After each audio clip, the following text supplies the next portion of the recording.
എല്ലാവർക്കും നമസ്കാരം. 8ാം ശമ്പള പരിഷ്കരണ കമ്മീഷൻ ഇനിയും വൈകുമോ? അല്ലെങ്കിൽ 8ാം ശമ്പള പരിഷ്കരണ കമ്മീഷൻ നിലവിൽ വരാനായിട്ട് 2027 പകുതിയോളം കാത്തിരിക്കേണ്ടി വരുമോ? ഈ ഒരു വിഷയത്തെ പറ്റിയിട്ടാണ് ഇന്ന് നമ്മൾ സംസാരിക്കാനായിട്ട് പോകുന്നത്. എല്ലാവരും കാത്തിരിക്കുന്ന അല്ലെങ്കിൽ സെൻട്രൽ ഗവൺമെന്റ് എംപ്ലോയീസ്, പെൻഷൻകാർ കാത്തിരിക്കുന്ന ഒരു കാര്യമാണ് 8ാം ശമ്പള പരിഷ്കരണ കമ്മീഷൻ എന്ന് പറയുന്നത്.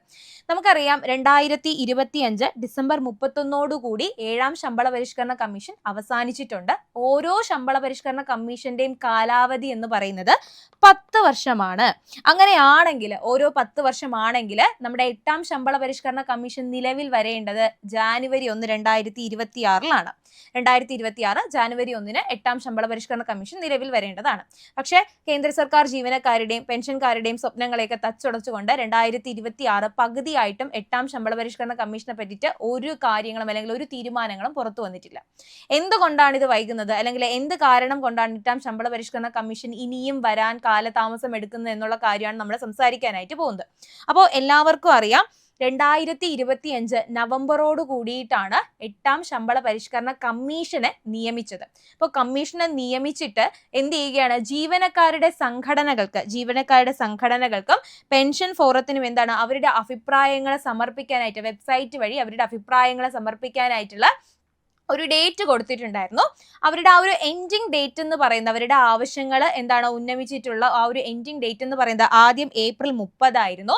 അതിനുശേഷം മെയ് 31 വരെ നീട്ടിയിട്ടുണ്ട്. ഇപ്പോൾ റീസെന്റ് ആയിട്ടുള്ള അപ്ഡേറ്റ് അനുസരിച്ച് അവരുടെ എന്താണ് അഭിപ്രായങ്ങൾ അറിയാനുള്ള അല്ലെങ്കിൽ അവരുടെ ആ ഒരു നിബന്ധനകൾ അറിയിക്കാനുള്ള ആ ഒരു ഡേറ്റ് എന്ന് പറയുന്നത് ജൂൺ 15 വരെയാണ്. ജൂൺ 15 വരെയാണ് ആ ഒരു ഡേറ്റ് എക്സ്റ്റെൻഡ് ചെയ്ത് കൊടുത്തിട്ടുള്ളത്. അപ്പോൾ ഇതിലൊരു തീരുമാനം എടുത്താൽ മാത്രമേ എന്ത് ചെയ്യുകയുള്ളൂ, കമ്മീഷൻ ആ ഒരു പേ കമ്മീഷൻ ലെവൽ സ്കെയിലൊക്കെ ഒന്ന് തീരുമാനിക്കാനായിട്ട് പറ്റുള്ളൂ. ഇനി എന്തൊക്കെ കാര്യങ്ങളാണ് നമ്മുടെ പെൻഷൻ ഫോറം അല്ലെങ്കിൽ ജീവനക്കാരുടെ സംഘടനകൾ മുന്നോട്ട് വെച്ചതെന്ന് നോക്കുകയാണെങ്കിൽ നമുക്കറിയാം നമ്മുടെ സാലറി സ്കെയിലിന്റെ 50% കഴിഞ്ഞ വർഷം വരെ അല്ലെങ്കിൽ 7th പേ കമ്മീഷൻ അനുസരിച്ച് സാലറി സ്കെയിലിന്റെ 50% പെൻഷൻ ആയിട്ട് ലഭിച്ചുകൊണ്ടിരുന്നത്. അപ്പൊ പുതിയ ഇവരുടെ മാനദണ്ഡം അനുസരിച്ച് അത് 67% മാറ്റണം, അല്ലെങ്കിൽ 67% ഇൻക്രീസ് ചെയ്യിപ്പിക്കണം എന്നാണ് ഒന്നാമത്തെ ഒരു കണ്ടീഷൻ എന്ന് പറയുന്നത്. ഇനി രണ്ടാമത്തെ നിബന്ധന എന്ന് പറയുന്നത് പഴയ പെൻഷൻ പദ്ധതി കൊണ്ടുവരിക എന്നതാണ്. രണ്ടാമത്തെ നിബന്ധന പഴയ പെൻഷൻ പദ്ധതി കൊണ്ടുവരിക. മൂന്നാമത്തെ നിബന്ധന എന്ന് പറയുന്നത് ഓരോ 5 വർഷം കഴിയുമ്പോഴും, അതായത് പെൻഷൻ വാങ്ങുന്ന വ്യക്തിയുടെ പ്രായത്തിനനുസരിച്ച് ഓരോ 5 വർഷം കഴിയും തോറും നമ്മുടെ പെൻഷനിൽ ഇൻക്രിമെന്റ് ഉണ്ടാവുക. അപ്പൊ നിലവിലെ ഈ 3 നിബന്ധനകളുമാണ് പെൻഷൻ ഫോറം അല്ലെങ്കിൽ ജീവനക്കാരുടെ സംഘടന കമ്മീഷന് മുന്നിൽ സമർപ്പിച്ചിരിക്കുന്നത്. അപ്പോൾ ഇതിലൊരു അന്തിമ തീരുമാനം എടുക്കാനായിട്ട് സർക്കാർ കമ്മീഷന് നൽകിയിരിക്കുന്ന കാലാവധി എന്ന് പറയുന്നത് 18 മാസമാണ്. 18 മാസം. അപ്പൊ ആ ഒരു കാൽക്കുലേഷൻ നോക്കുകയാണെങ്കിൽ, അങ്ങനെ വരികയാണെങ്കിൽ ഏകദേശം 2027 പകുതിയോട് കൂടിയിട്ടായിരിക്കും 8ാം ശമ്പള പരിഷ്കരണ കമ്മീഷൻ നിലവിൽ വരാനായിട്ട് പോകുന്നത്.